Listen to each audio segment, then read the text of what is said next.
하나님의 말씀을 보겠습니다. 신약 성경입니다. 마태복음 말씀입니다. 마태복음 5장입니다.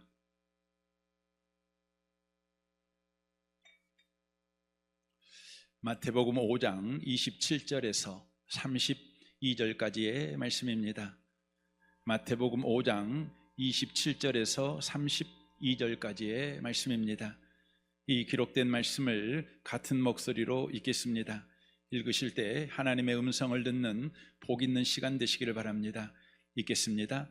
또 간음하지 말라 하였다는 것을 너희가 들었으나 나는 너희에게 이르노니 음욕을 품고 여자를 보는 자마다 마음에 이미 간음하였느니라.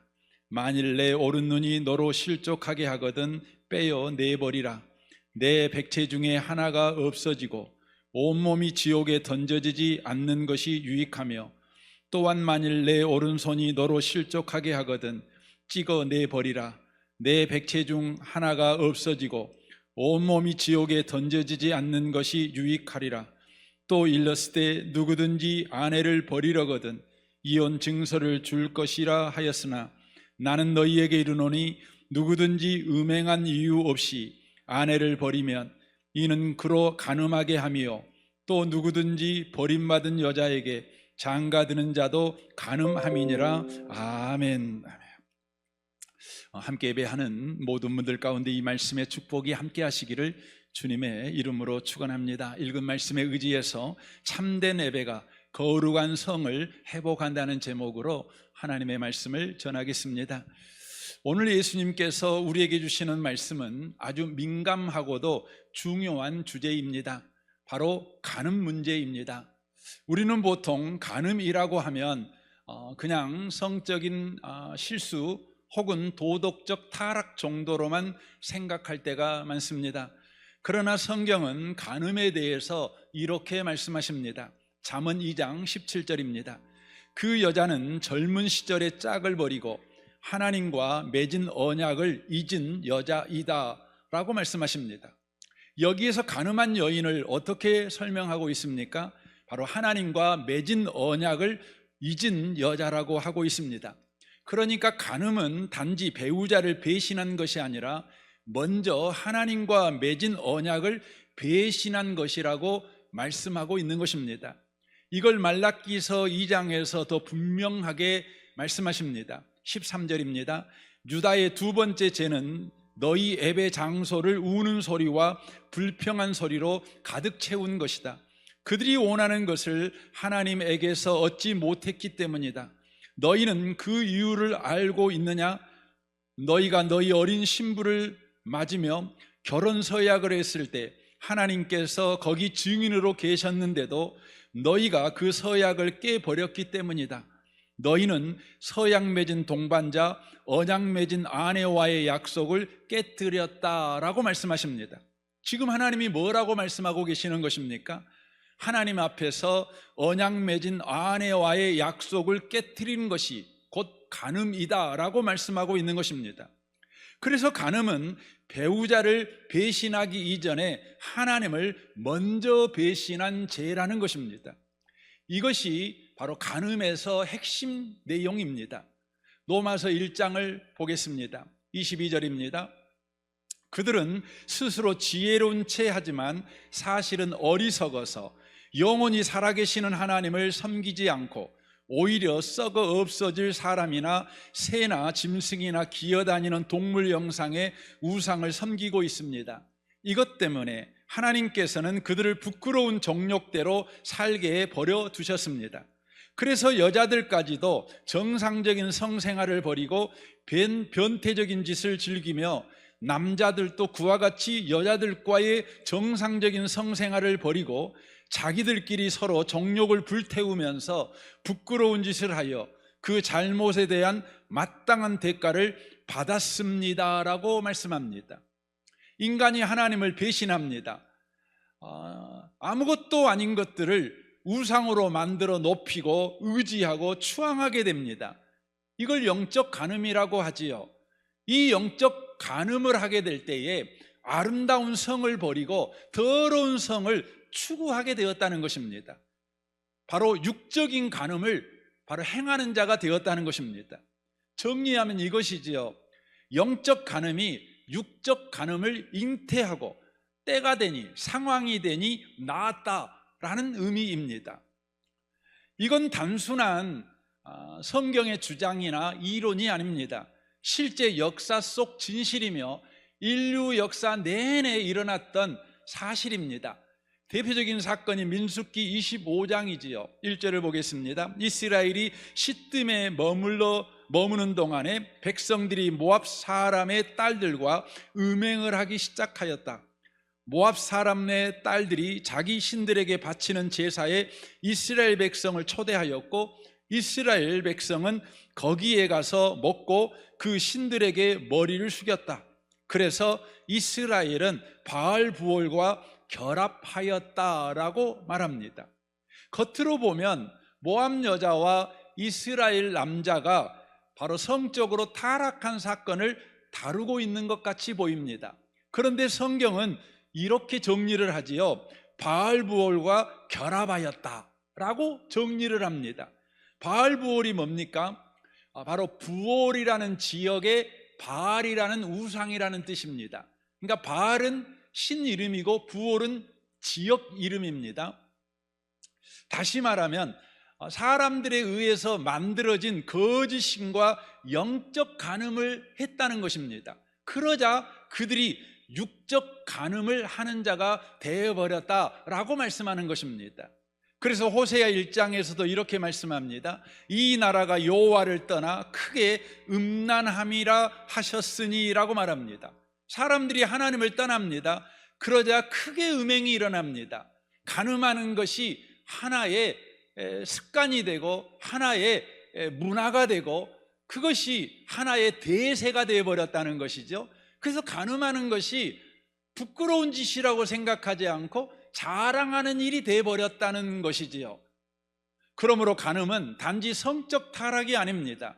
하나님을 떠난 바로 표지이며 증거로 바로 육적 간음이 나타난다고 하는 것입니다.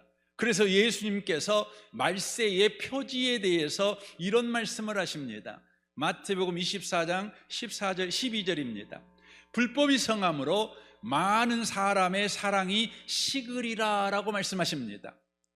말세에는 불법이 성한데요, 불법이 세력을 얻는데요, 그 결과 사람들의 사랑이 식어간다는 것이지요. 그러면 여기서 말하는 불법이 뭘까요? 법을 위반한 것일까요? 그렇지 않습니다. 여기서 쓰여지는 이 불법이라는 단어는 하나님을 거부하는 마음을 바로 나타내는 단어입니다. 바로 하나님을 거부합니다. 하나님을 배신합니다. 그러니까 어떤 일이 벌어집니까? 사랑이 식어간다는 것이지요. 다시 말하면 하나님이 세운 사랑의 언약 질서를 거부하니 사랑이 바로 식어갔다는 의미입니다. 하나님이 세우신 사랑의 언약 질서를 바로 따라서 사람들이 사랑하는 것이 아니라 자기의 감정을 따라서 자기의 욕망을 따라서 바로 사랑을 하니 이 세상에 사랑이 바로 식어져 가버렸다라고 말씀하는 것입니다. 그렇다면 하나님이 세운 사랑의 언약 질서가 여러분 뭘까요? 창세기 2장 24절입니다. 이러므로 남자가 부모를 떠나 그의 아내와 합하여 둘이 한 몸을 이룰지로다 라고 말씀합니다. 여기에 세 가지 동사가 나오지요. 떠나라, 합하라, 한 몸을 이루라 이렇게 되어 있습니다. 이것이 뭐냐면 하나님께서 부부간에 세워놓으신 사랑의 언약 질서입니다. 떠난다는 건 뭘까요? 우선순위를 바르게 하라는 것입니다. 결혼하기 전에는 부모님이 우선순위였지요. 하지만 결혼한 이후에는 배우자가 우선순위가 되어야 된다는 것입니다. 합하라는 말은 바로 연합 질서의 질서를 따라 결합하라는 의미입니다. 바로 언약 질서를 따라 결합하라, 이것이 뭐냐면 합하라는 의미입니다. 한 몸을 이루라는 말은 성적 연합을 이야기하는 것입니다. 그러므로 성적으로 아름다운 연합을 하려면 앞에 두 가지가 바로 선행되어야 합니다. 바로 우선순위가 바르게 세워져야 되고 바로 언약 질서에 순종하는 서로 간의 관계가 되어지게 될 때에 바로 성적 결합은 아름다운 성행위가 되고 아름다운 선물이 되는 것이 된다, 이렇게 성경이 이야기하고 있는 것입니다. 그러나 이 시대를 보십시오. 이 시대는 여러분 우선순위도 바르지 않을 뿐만 아니라 언약의 질서 안에 있는 성생활을 하지 않습니다. 그러므로 추악하고 더러운 성행위가 지금 이 사회에 난무하고 있는 것을 보게 되어집니다. 그렇다면 언약 질서가 구체적으로 뭐겠습니까? 에베소 5장에 보면 결혼을 통해서 언약 질서가 구체적으로 뭔가를 설명해 주십니다. 에베소 5장 21절입니다. 그리스도를 경외함으로 피차 복종하라. 그리스도를 경외함으로 피차 복종하라, 이렇게 말씀합니다. 그러니까 부부간 사이의 언약 질서가 뭐냐? 그러면 피차 복종하는 것입니다. 그래서 22절부터 28절까지는 남자가 어떻게 복종하고 여자는 어떻게 복종해야 되는가를 또 설명을 하십니다. 22절부터 24절까지는 여자는 어떻게 복종해야 되는가? 남자를 존경함으로 복종하라고 가르칩니다. 그리고 25절부터 28절까지는 남자는 여자를 사랑함으로 복종하라고 가르치는 것입니다. 그러니까 남자는 여자를 사랑함으로 복종하고 여자는 남자를 존경함으로 복종하는 것이지요. 이것이 언약 질서 안에 세워진 바로 부부관계라고 하는 것이지요. 여러분, 복종은 뭡니까? 복종은 굴욕이 아닙니다. 복종이라고 하는 성경의 의미는 내 기준을 내려놓고 말씀의 기준으로 상대에게 맞추는 것입니다. 다시 말씀드릴까요? 내 기준을 내려놓고 말씀의 기준으로 상대에게 맞추는 것입니다. 그러면 불법은 뭘까요? 내 기준을 끝까지 고집하고 상대를 나에게 맞추게 만드는 것, 이게 불법입니다. 내 기준을 끝까지 고집하면서 상대에게 너 나에게 맞춰, 이렇게 바로 강압하는 것이지요. 이것이 불법입니다. 이 불법의 결과가 뭐라고요? 사랑이 식어지는 것입니다. 사랑이 식어진다는 의미는 고린도전서 13장에서 말씀하고 있는 그 사랑이 식어진다는 의미입니다. 고린도전서 13장에서 소개되어지고 있는 사랑이 뭡니까? 그것은 사랑의 본질입니다. 사랑의 내용을 바로 소개하고 있지요. 사랑은 오래 참고 온유하고 무례히 행치 않고 자기 유익을 구하지 않고 모든 것을 참으며 모든 것을 믿으며 모든 것을 바라며 모든 것을 견디느니라 라는 사랑이지요. 그런데 불법을 행하면 이 사랑이 식어버린다는 것입니다. 오래 참을 수가 없어요. 온유하지 않아요. 부부간 사이에 얼마나 무례한지 몰라요. 야, 너 이렇게 한 것 보면 이거 뭐 깡패들이 싸움하는 것보다 더 예의가 없어요. 무례하지요. 남편은 자기 유익을 구하고 아내는 자기 유익을 구하고 한 푼이라도 더 받겠다고 서로 싸우는 모습을 보면 초등학교 1학년보다 더 못하는 싸움을 부부간이 하고 있는 것을 보게 되어집니다. 서로 안 사랑하냐고요? 서로 사랑합니다. 사랑한다고 말을 합니다. 그러나 사랑의 본질이 빠졌어요. 사랑의 내용이 없지요. 다만 뭔만 남은 거지요? 사랑의 감정만 남았어요. 사랑의 쾌락만 남아있는 거지요. 사랑의 바로 취향만 남아있는 거지요. 그러니까 서로를 이용해 먹는 것밖에 안 합니다. 서로를 뜯어먹는 관계밖에 돼버리지 않는 거지요. 달면 삼키고 쓰면 뱉어버리는 관계가 이 시대의 부부관계가 아닙니까? 이런 사랑의 내용이 빠져버린 이 사랑을 오늘날에는 이러한 용어로 포장해버렸습니다. 어떤 용어입니까? 성적 자기결정권이라는 용어로 사랑의 내용이 빠져버린, 사랑의 본질이 빠져버린 사랑을 포장해버렸습니다. 성적 자기결정권이 뭡니까? 성의 주인은 자기 자신이며 내가 선택했으니 내 결정에 아무 소리 하지 마, 침범하지 마, 국가도 침범하지 말고 배우자들도 침범하지 마. 이게 뭡니까? 성적 자기 결정권입니다. 성을 철저히 개인의 영역, 개인의 취향, 개인의 인권으로만 정의하고 있는 용어입니다. 그러나 성경은 이건 아니야 라고 분명히 말씀하십니다. 성은 단지 개인의 선택과 결정의 영역이거나 취향이 아니다 라고 말씀하십니다. 그래서 예수님께서 마태복음 19장 4절에서 이렇게 말씀하지요. 예수께서 대답하여 이르시되 사람을 지으신 이가 본래 그들을 남자와 여자로 지으시고 말씀하시기를 그러므로 사람이 그 부모를 떠나서 아내에게 합하여 그 둘이 한 몸이 될지라 하신 것을 잊지 못하였느냐. 그런즉 이제 둘이 아니요 한 몸이니 그러므로 하나님이 짝지어 주신 것을 사람이 나누지 못할지니라 라고 말씀하십니다. 결혼과 성은 단지 내 감정, 내 선택, 내 결정의 영역이 아니라는 것입니다. 성은 하나님이 창조하셨다는 거지요. 남성이 가진 그 남성은 주님이 창조하신 것입니다. 여성이 가진 그 성도 하나님이 창조하신 것이죠. 그래서 성의 주인은 누구시냐? 여러분, 남성이 남성을 가지고 있다고 그래서 그 주인이 남자입니까? 아닙니다. 여성이 여성을 가지고 있다고 그래서 그 성의 주인이 여성입니까? 그러니 자기 성을 내 마음대로 선택하고 내 결정대로 하면 되는 겁니까? 아닙니다. 주님이 분명히 말씀합니다. 내가 남성을 창조했고 내가 여성을 창조했다. 모든 성의 주인은 나다. 그러므로 내가 정한 질서를 따라 성을 사용해야 돼. 이렇게 말씀하십니다. 그래서 주님은 우리의 성이 바르게 쓰여지도록 우리를 이끄십니다. 그리고 언약 안에 두십니다. 그러므로 결혼은 뭡니까? 성은 뭡니까? 하나님 안에 있는 성은 은혜의 작품이고 또한 은혜의 열매라고 할 수 있다는 것입니다. 그래서 성은 내가 선택한 하나의 옵션이 아닙니다.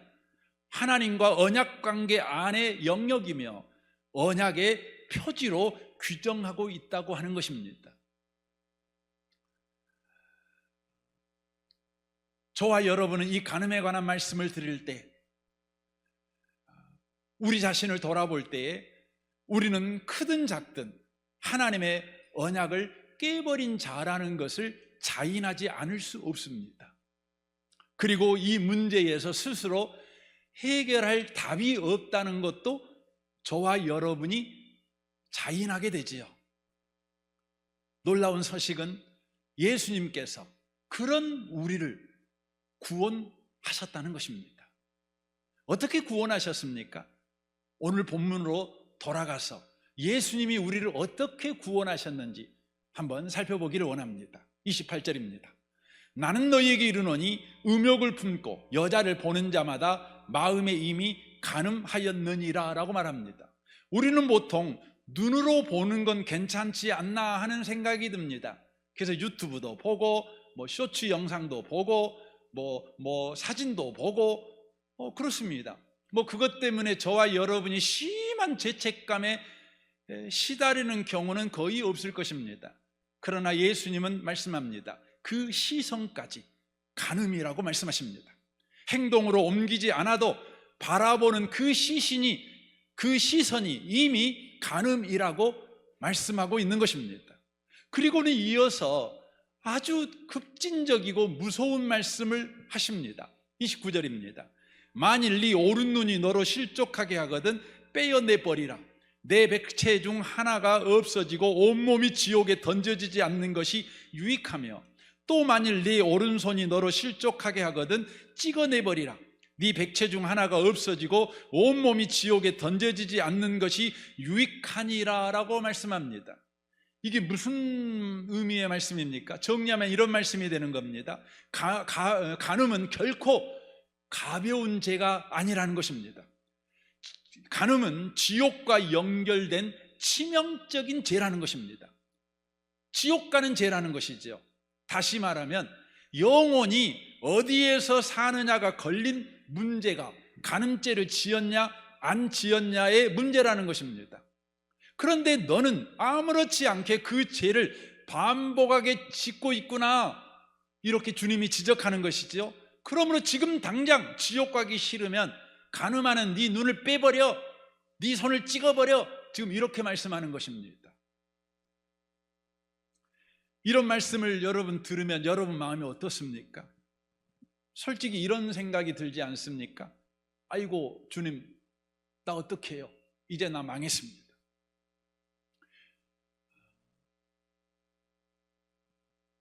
그런데요, 우리가 여기에서 멈춰서서 이 말씀이 왜 주님이 이런 말씀을 하시는가 생각을 해봐야 합니다. 왜냐하면 예수님의 의도가 정말 눈을 뽑고 손을 자르라는 말씀일까? 아니면 다른 의도를 가지고 하신 말씀인가? 한번 생각해야 된다는 것입니다. 여러분, 예수님이 말씀하신 대로 간음하는 눈 빼버려, 손 잘라버려, 이렇게 주님이 말씀하실 때, 그래요 주님, 제가 눈 빼버리겠습니다, 손을 잘라버리겠습니다. 그래서 여러분의 눈이 빼버리고 손을 잘라버리면 여러분 이 문제가 해결됩니까? 솔직히 우리는요, 관심이 가는 이성을 보면 거의 자동적으로 눈이 이렇게 돌아갑니다. 그래서 오늘 성경을 읽어보면 아이고 자동적으로 돌아가는 이 눈 빼버려야 되겠어, 내가 세상에 여자가 아무도 없는 저 무인도에 가서 내가 살면 내 눈이 자동으로 안 돌아가겠지, 이런 생각을 할 수 있죠. 그러나 그것이 답이 될 수 없지요. 왜 그렇습니까? 무인도에 가서 혼자 살아도요, 우리 마음과 생각이 죄를 향하여 쏜살처럼 달려가는 것을 막을 수가 없어요. 눈을 뽑아도 손을 잘라도 우리 안에 욕망과 마음의 죄성은 그대로 남아있다는 것이죠. 그런데 왜 예수님은 이런 무서운 이야기를 우리에게 지금 하고 있을까요? 그 이유는요, 우리의 절망을 끌어내기 위해서입니다. 우리 스스로에게는 답이 없다는 것을 알고, 오 주님, 저는 절망입니다, 나에게 대해서 절망입니다, 바울처럼 절규하는 자가 되게 하시기 위해서입니다. 바울의 절규를 들어보십시오. 로마서 7장 24절입니다. 내가 할 수 있는 일을 무엇인지 해보았지만 결국 아무 소용이 없었습니다. 나는 벼랑 끝에 서 있습니다. 이런 나를 위해 무엇인가 해줄 수 있는 이 누구 없습니까? 주님은 저와 여러분을 이 절규하는 자리까지 이끌기 위해서 오늘 본문 말씀을 저와 여러분에게 하고 있는 것입니다. 왜냐하면 이 절규의 자리에 선 사람만이 바로 구원자이신 예수님을 만나기 때문에 그렇습니다. 바울이 그랬습니다. 25절 보십시오. 감사하게도 답이 있습니다. 바로 예수 그리스도께서 그 같은 일을 하실 수 있고 또 하신다는 것입니다. 마음의 생각으로 하나님을 섬기고 싶어 하지만 죄의 세력에 끌려 전혀 엉뚱한 일을 행하는 우리의 모순 가득한 삶 속에 들어오셔서 그분은 모든 것을 바로 세우시는 일을 행하셨습니다. 분명하지요. 간음의 문제, 성의 문제, 각종 중독의 문제는 우리 의지로 해결될 문제가 아니라는 것입니다. 오직 예수 그리스도가 내 삶에 들어오셔야 해결될 문제라고 하는 것이지요. 우리가 절망의 자리에 섰을 때 비로소 우리 인생에 바로 예수가 들어오셔서 이 문제를 해결해 주는 것을 우리는 바로 경험하게 된다는 것입니다. 그렇다면 예수님은 어떻게 이 문제를 해결하셨을까요? 오늘 본문을 다시 한번 보겠습니다. 28절입니다. 나는 너희에게 이르노니, 이 문장을 여러분이 꼭 기억하십시오. 음욕을 품고 여자를 보는 자마다 마음에 이미 간음하였느니라. 만일 내 오른눈이 너로 실족하게 하거든 빼어 내버리라. 내 백처 중 하나가 없어지고 온몸이 지옥에 던져지지 않는 것이 유익하며, 또한 만일 내 오른손이 너로 실족하게 하거든 찍어내버리라. 내 백처 중 하나가 없어지고 온몸이 지옥에 던져지지 않는 것이 유익하리라 라고 말씀합니다. 이 본문을 보면 예수님께서 지금 심판의 말씀을 하시는 것 같습니다. 우리를 향하여 저주의 말씀을 하시는 것 같습니다. 어떻게 이 말씀이 우리를 구원하시는 바로 구원의 말씀이 될 수 있다는 말입니까? 이것을 여러분과 제가 발견하려면 이 말씀에서 가장 중요한 단어가 어떤 단어인지를 여러분과 제가 아셔야 합니다. 무슨 말씀이 가장 중요한 말씀인지를 알아야 합니다. 바로 무슨 말씀입니까? 나는 너희에게 이르노니. 이 말이 바로 이 본문에서 가장 중요한 말씀입니다. 이 말씀이 바로 예수님께서 우리를 어떻게 구원했는가를 우리에게 바로 알려주는 말씀이기 때문에 그렇습니다. 여기에 나는 누구입니까? 바로 예수님이시죠. 여러분, 예수님이 누구십니까? 지금 우리는 마태복음을 보고 있죠. 마태복음 1장부터 우리가 4장까지 보았는데, 거기에서 계속해서 예수님이 누구신지로 소개하고 있으십니까? 바로 예수님은 임마누엘이라는 것이죠. 우리와 함께 하신 하나님.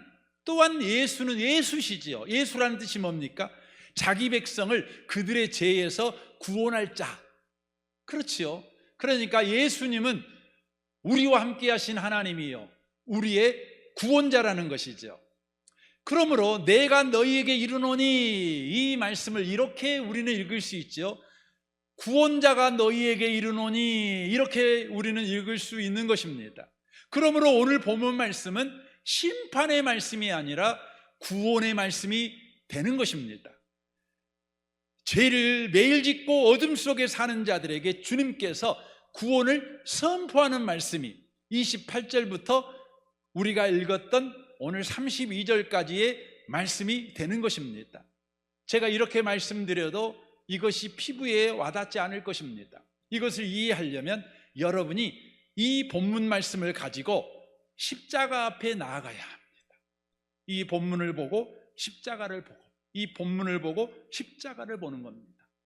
이 본문을 보고 십자가에 매어 달리신 예수님을 보는 것이죠. 저와 여러분은 거기서 비로소 복음을 보게 됩니다. 십자가에 매달리신 예수님, 그 예수님은 마치 눈이 뽑혀 버린 사람처럼 하나님에게 버림받아 완전한 어둠 가운데 홀로 서 계십니다. 엘리 엘리 라마 사바다니, 나의 하나님 어찌하여 나를 버리십니까?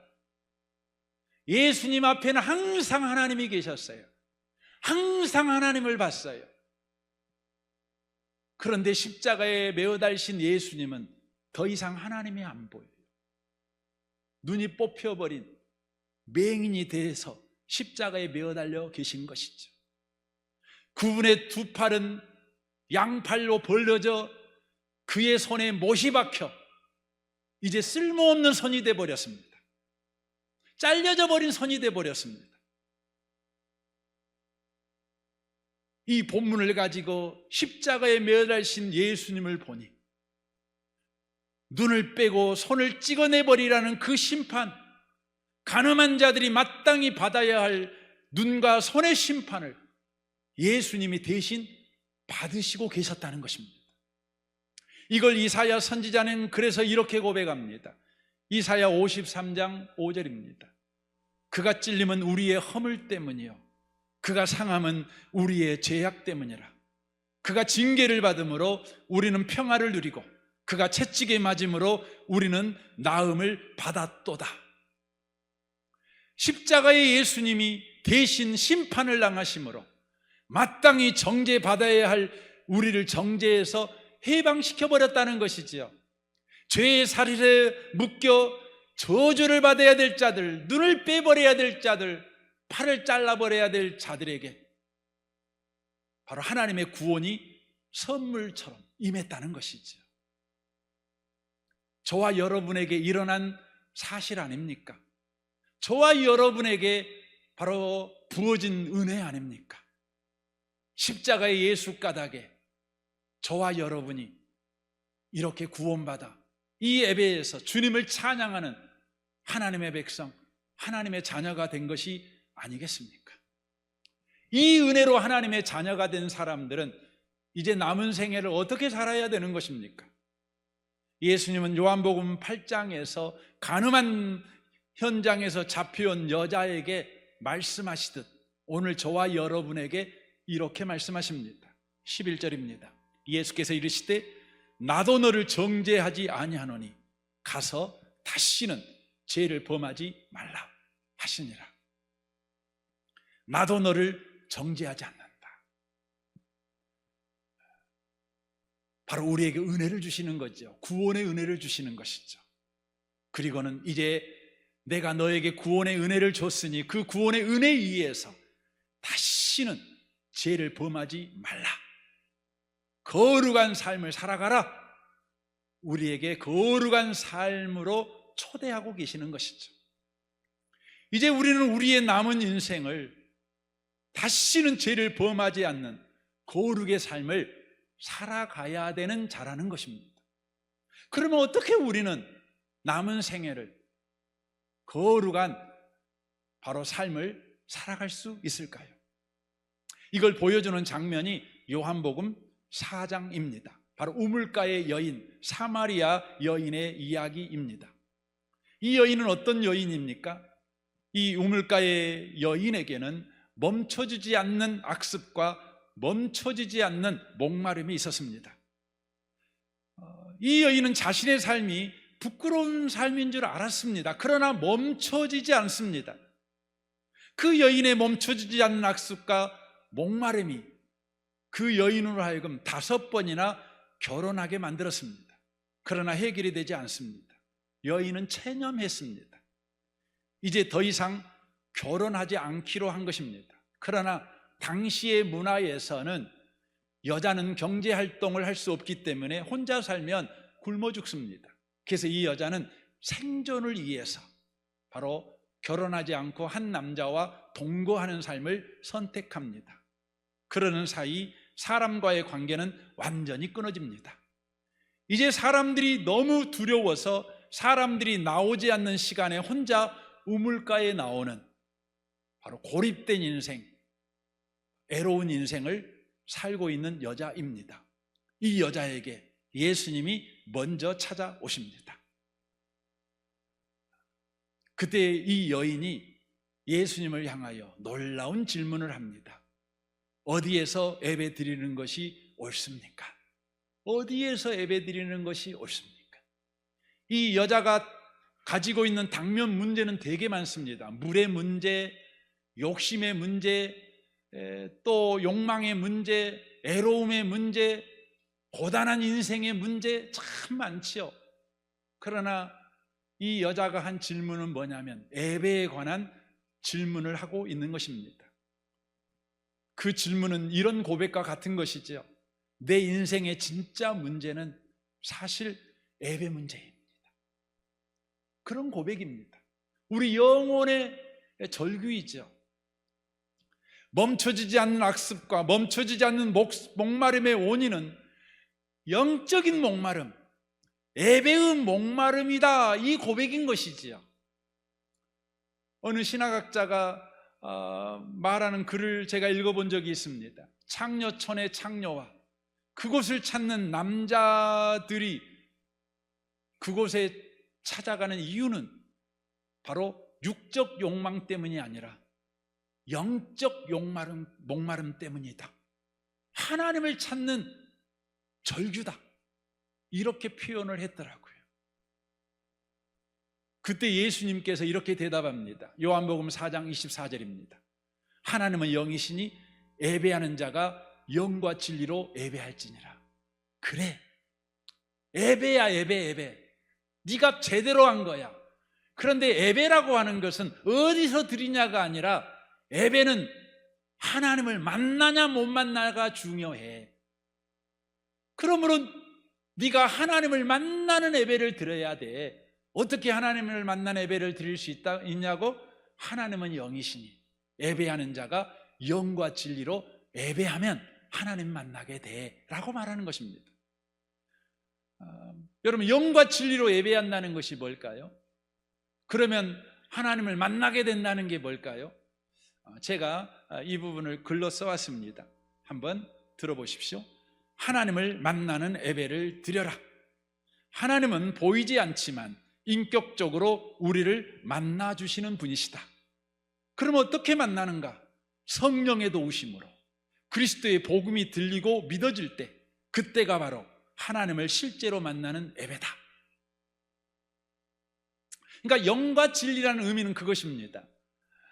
성령이 바로 예수가 우리의 구원자다, 이것을 여러분과 저로 하여금 믿게 하는 거죠.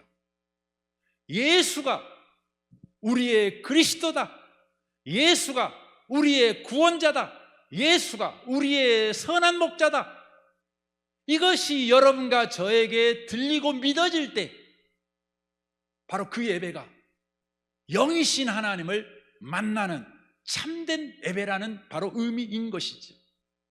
이 우물가의 여인이 바로 이 예배를 경험합니다.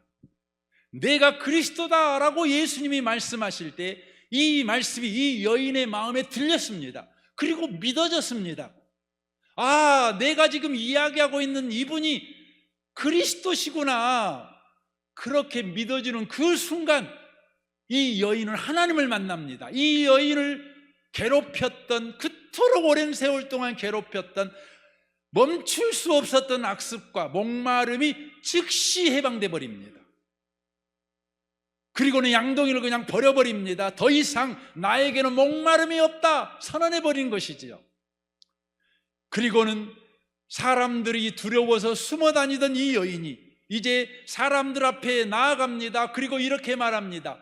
내가 행한 모든 일을 말한 사람을 와서 보라. 바로 메시아 예수 그리스도를 증거하는 증인이 되어버립니다. 이 여인이 어떻게 바뀌었습니까? 단 한 가지입니다. 어떻게 이 여인이 거룩한 삶을 살아가기 시작했습니까? 이유는 단 한 가지입니다. 바로 하나님을 만나는 예배를 경험했기 때문입니다. 하나님을 만나는 그 예배가 멈춰지지 않는 악습과 목마름에서 그 여인을 해방시켜 버렸습니다. 이제 우물가의 여인은 숨어버리는 인생에서 빛 가운데로 걸어가는 증인의 삶을 살게 된 것입니다. 예수로 말미암아 구원받은 우리는 다시는 죄를 짓지 않는 거룩한 삶을 살아가야 합니다. 그 방식은 뭡니까? 바로 하나님을 만나는 예배를 회복하는 것입니다. 우리의 모든 예배가 하나님을 만나는 것이죠. 예배에 올 때마다, 성령을 의지하여 예배 드릴 때마다 선포되는 말씀을 통해서 예수가 그리스도다, 이 소리가 우리의 귀에 들려야 되는 것이지요. 예수가 우리의 구원자다, 이것이 믿어지는 역사가 우리 가운데 일어나는 것이지요. 그때 우리는 하나님을 만난 것입니다. 그때 우리가 그토록 해결하고 싶었던, 그럼에도 불구하고 해결하지 못해서 그것에 질질 끌려다니던 그 악습, 그 습관, 그 중독, 거기서 저와 여러분이 해방된다는 것입니다. 그래서 여러분과 저는 예배를 귀하게 여기셔야 합니다. 우리는 수없이 예배 드립니다. 그러나 우리의 예배의 만족은 우리가 예배 드렸다로 만족하는 경우가 되게 많습니다. 나는 오늘도 예배 드렸어. 나는 남들도 안 드리는 수요 예배까지 드렸어. 나는 새벽 예배까지 드렸어. 그러나 주님께서 우리에게 요구하시는 것은 예배를 드린 것으로 만족하는 것이 아니라 하나님을 만났냐? 주님은 물으십니다. 오늘 예배를 통해 하나님 만났어? 예수가 그리스도이심이 네 마음에 들렸어? 믿어졌어?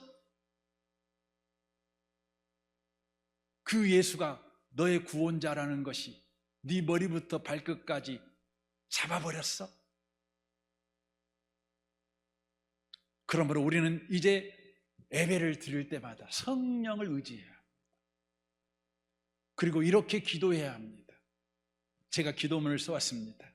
성령님, 제 마음을 여시고 예수의 복음이 들려지게 하옵소서.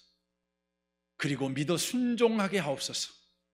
오늘 말씀 가운데서 살아계신 하나님을 만나게 하옵소서.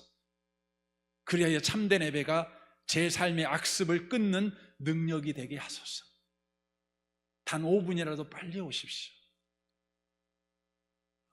10분이라도 빨리 오셔서, 아니 여러분이 설교를 들을 때마다 계속해서 성령을 의지하며 저 말씀에서 복음이 들려지게 하십시오. 찬양을 할 때마다 성령을 의지해서 이 찬양을 통해 예수가 구원자이심이 고백되는 찬양이 되게 하옵소서. 우리 예배가 주님을 만나는 예배가 될 때 거룩한 성을 회복하게 될 것입니다. 이 은혜가 저와 여러분에게 실제 일어나시기를 주님의 이름으로 축원합니다. 아멘. 우리 같이 이 시간 기도하기를 원합니다. 오늘 주신 말씀을 쫓아 여러분 기도하시면 좋겠습니다.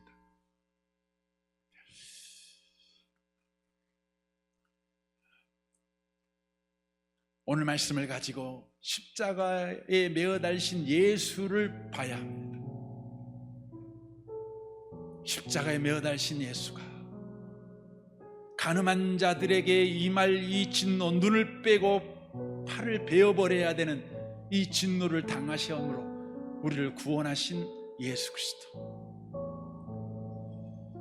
그 예수 그리스도를 만나야 합니다. 다시는 이제 우리가 그 죄를 범하지 말아야 합니다. 예배 때마다 주님을 만나야 합니다. 성령이여, 성령이여, 예배 때마다 주님을 만나게 해주옵소서. 예수가 하나님이시여 그리스도시여 구원자이심이 들려지게 하시고 믿어지는 은혜를 주옵소서. 악습이 끊어지는 은혜를 주옵소서. 우리 시간 같이 한번 기도하겠습니다. 오 하나님 아버지, 그렇습니다. 넘치도록 채워주소서. 우물가의 여인처럼 난구했네. 헛되고 헛된 것들은 그대 주님 하신 말씀 내 샘에와 생수를 마셔라. 오 주님 채우소서. 나의 잔을 높이 듭니다. 하늘 양식 내게 채워주소서.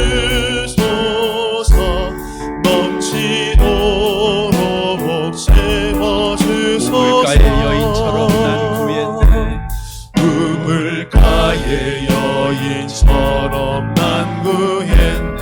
헛되고 헛된 것들을, 헛되고 헛된 것들을 그때 주님 하신 말씀, 그때 주님 하신 말씀 내 샘에와 생수를 마셔라.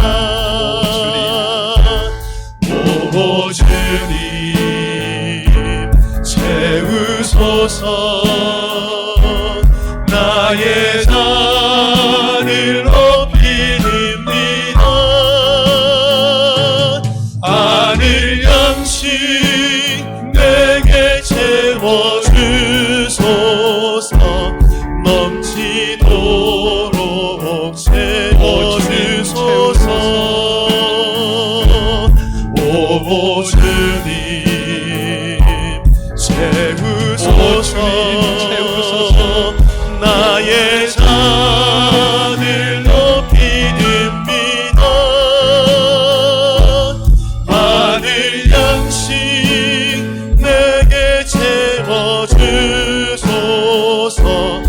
넘치도록 채워주소서.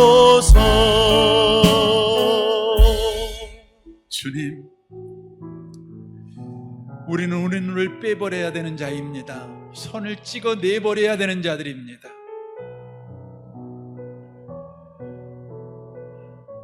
그러나 주님께서 우리를 눈을 빼지 않고 우리 손을 자르지 않고 주님이 친히 주님 눈을 빼버리셨습니다.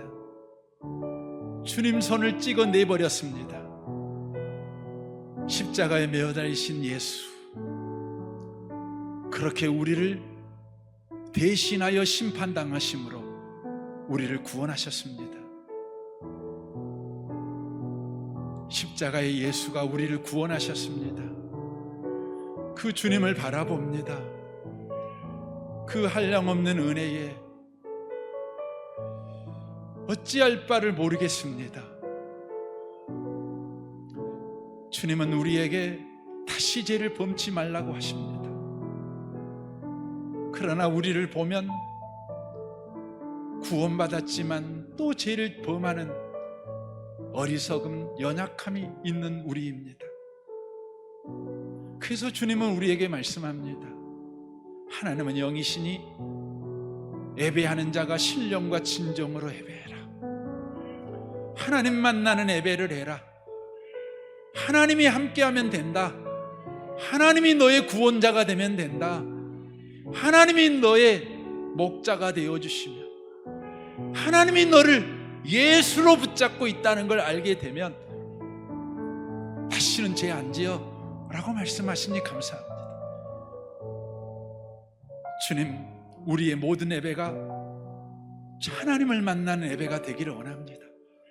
성령이여 우리의 마음을 열어주십시오. 그래서 예배 때마다 예수가 그리스도십니다. 예수가 우리를 구원하셨습니다. 이 진리가 들려지게 하여 주옵소서. 믿어지게 해 주시옵소서. 우리의 삶을 완전히 지배하게 하여 주십시오.